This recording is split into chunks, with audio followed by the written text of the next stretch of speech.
Hi there, my name is Stephen Uhles. I'm a music columnist at the Augusta Chronicle. I'd like to welcome you guys to the preview showcase for the 12th annual AMPED Singer-Songwriter Contest. We've got 6 great acts this year.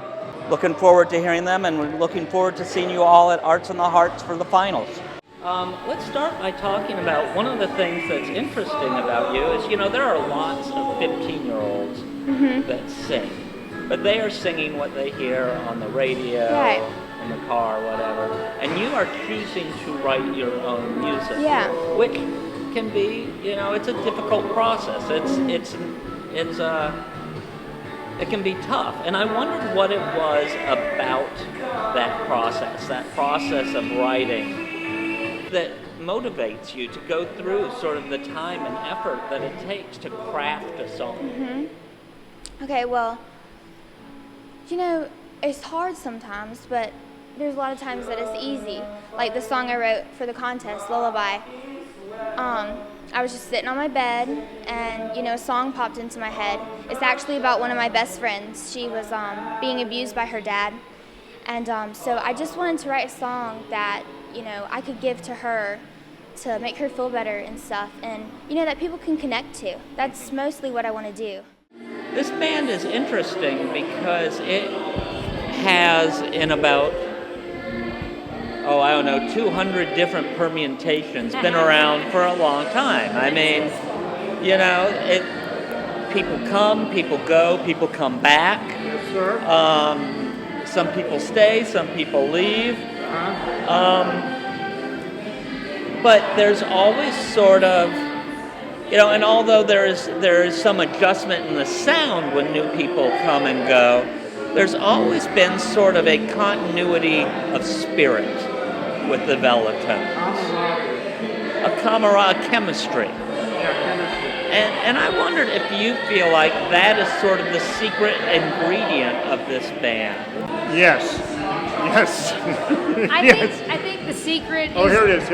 The secret is the band cave. See, John's got this manhole called the band cave, and he's always inviting different musicians over, especially younger musicians who maybe haven't had a chance to play with a band or in front of an audience, and so giving them an opportunity to shine, and it's just really fun. One of the things that's interesting about this band is that, although sort of the initial version of this band started in 2000, 2001? When was 2001. 2001. And released a couple records. There was something of a dry spell. There were some years where you were not very active.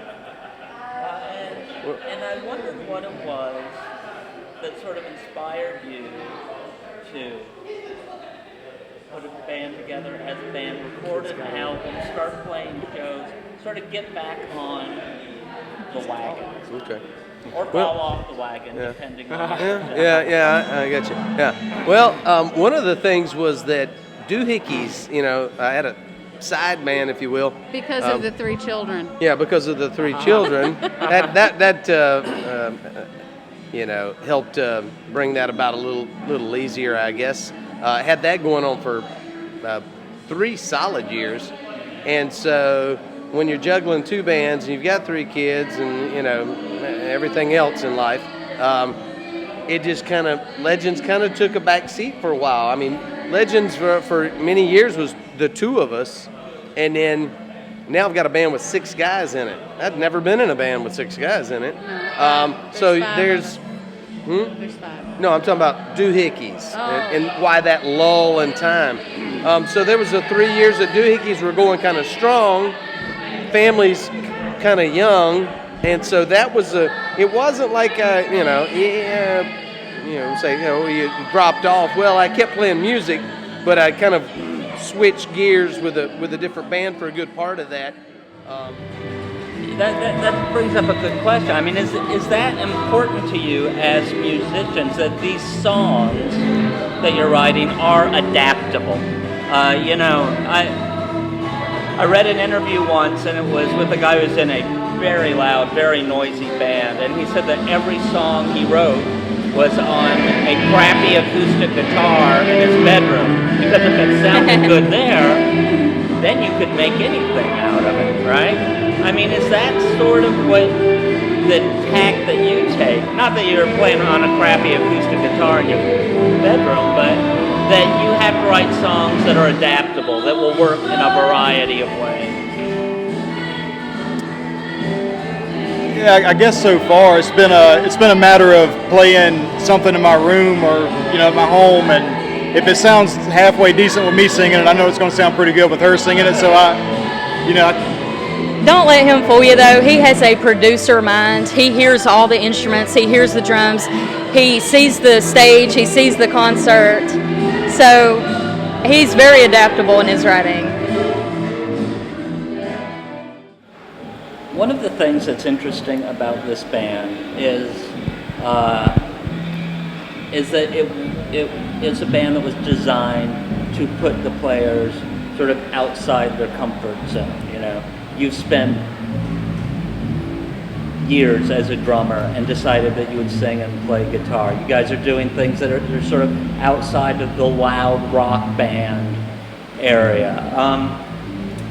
Talk to me a little bit about sort of the challenges and freedoms that you have discovered in the process of going through that sort of period of discovery. you want to take that?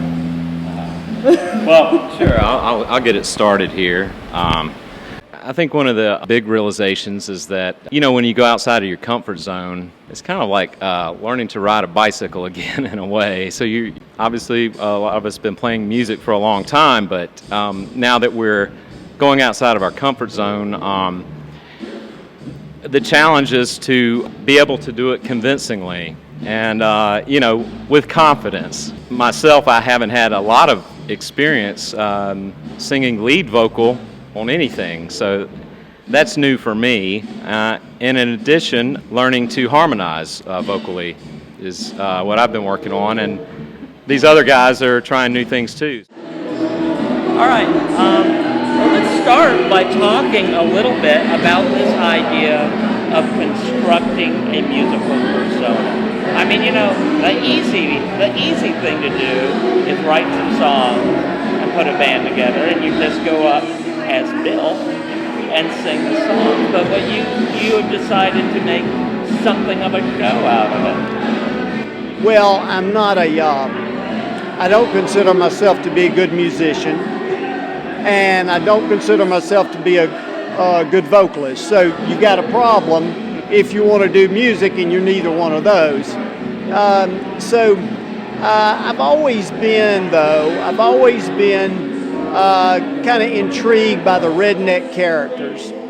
And I ran across this pompadour wig, and I thought, I wonder what I'd look like in that wig. And so I buy the wig and I put it on, and my wife starts laughing at me, and I said, okay, well, I like it. And so I started working with names. I said, well, the character needs a name. I think I've got the idea for the character, but he needs a name. So I Googled redneck first names, and I run across Cash, and I think, okay, that's perfect for the character. That's what I need. And then I Googled redneck last names, found Bledsoe. And it just so happens that I'm related to some Bledsoes over in Carolina. Got some Bledsoes that are relatives. So I said, that's my name.